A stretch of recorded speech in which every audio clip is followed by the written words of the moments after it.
सुप्रभात बच्चों। आज हम पढ़ेंगे क्षितिज काव्य खंड में पाठ 3। पाठ 3 जो है वो है हमारे सवैये। जो ये सवैये हैं इसके जो कवि हैं वो है हमारे रसखान जी।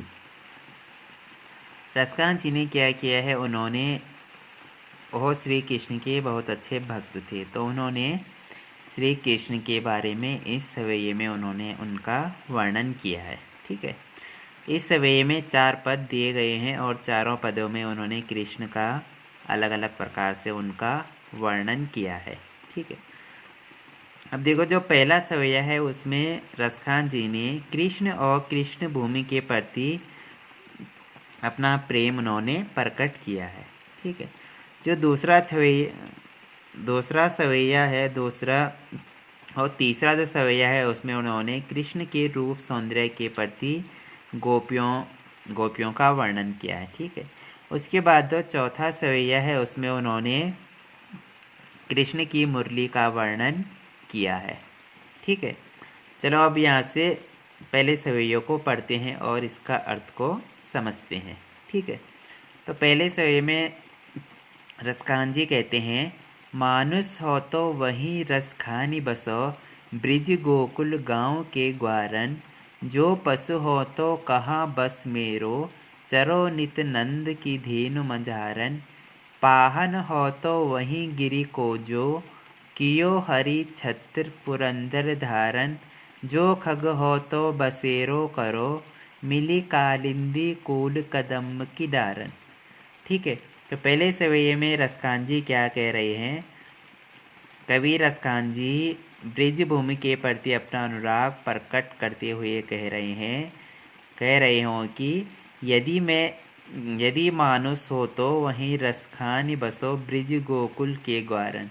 वो कह रहे हैं कि यदि मैं अगले जन्म में मनुष्य बनूं तो गोकुल गांव के ग्वालों के बीच रहूं।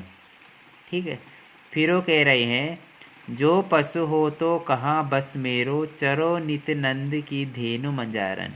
उसके बाद रसखान जी कह रहे हैं कि यदि मैं पशु के रूप में संसार में जन्म लूँ तो मेरा तो बस यही कहना है कि मैं गाय के रूप में जन्म लेकर प्रतिदिन नंद की गायों के बीच ब्रिजभूमि का विचरण करूं, ब्रिजभूमि में घूमूं।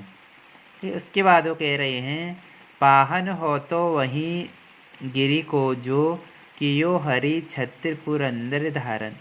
उसके बाद वो कह रहे हैं, यदि ईश्वर मुझे अगले जन्म में पत्थर बनाए तो फिर उस गोवर्धन पर्वत का अंग बनाए, जिसे गोकुलवासियों को इंद्र के कोप से बचाने के लिए श्री कृष्ण ने छत्र के रूप में अपनी उंगली पर धारण कर लिया था।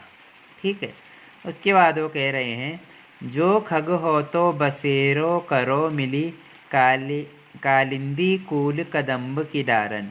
उसके बाद वो कह रहे हैं कि यदि ईश्वर मुझे पक्षी बनाए या चिड़िया बनाए तो मैं यमुना के तट पर स्थित कदम्ब की डालों के बीच अपना बसेरा बनाऊंगा। ठीक है, इस प्रकार मैं ब्रिज भूमि से सदैव अपना संबंध बनाए रखना चाहता हूँ। ठीक है, उसके बाद दूसरा सवैया है उसमें रसखान जी कहते हैं, या लकोटी अरि कामरिया पर राजती हूँ पुर तो तजी डारो, आठों सिद्धि नौ निधि के सुख नंद की गाय चराई बिसारो, रसखान कबो इन आँखिन सो, ब्रिज के बन बाग तड़ांग निहारो, कोटिक ए कलधौत के धाम, करील के कुंजन ऊपर वारो। फिर रसखान जी कहते हैं दूसरे सवैये में कि श्री कृष्ण की कहते हैं कि या लकुटी अरो कामरिया पर राजती हूँ पुरी को तजी डारो। कहते हैं रसखान जी की कृष्ण